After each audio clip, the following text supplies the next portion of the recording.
It's a new month here at Henssler Financial, and we found three important things to focus on in the market this month. Number one, small opportunities. Over the past year, many economists and market watchers have predicted a recession. In fact, some may say it is the most anticipated recession in history.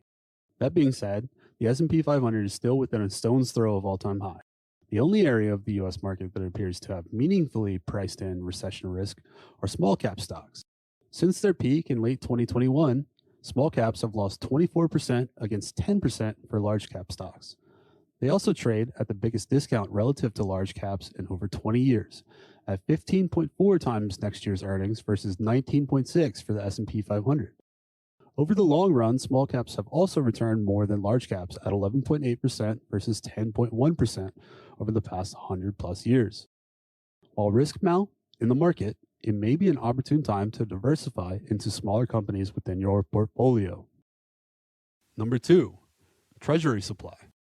With the 10-year yield on U.S. Treasuries touching 5%, investor attention has turned towards Treasury issuance. Demand has been weakening at a time in which the federal deficit is sizable. Recently, the Treasury announced plans to change the mix of future issuance towards shorter-dated bonds. These changes going forward will be important to investors as they provide insight into where yields may be heading.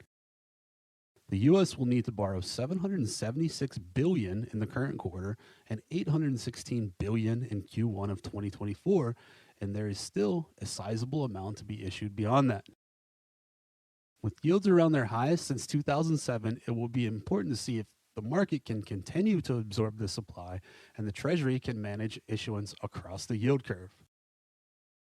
Further rises in long-term rates would work to continue to tighten financial conditions and further strain borrowing costs for businesses and consumers.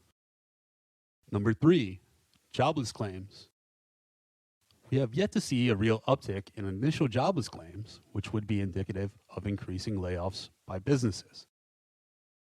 The recent week saw 217,000 people filing for initial unemployment benefits, which was still well below the 12-month average and a similar level to what we saw earlier this year. However, continuing jobless claims rose to over 1.8 million, nearly the highest in the past year, and have risen rapidly in recent weeks.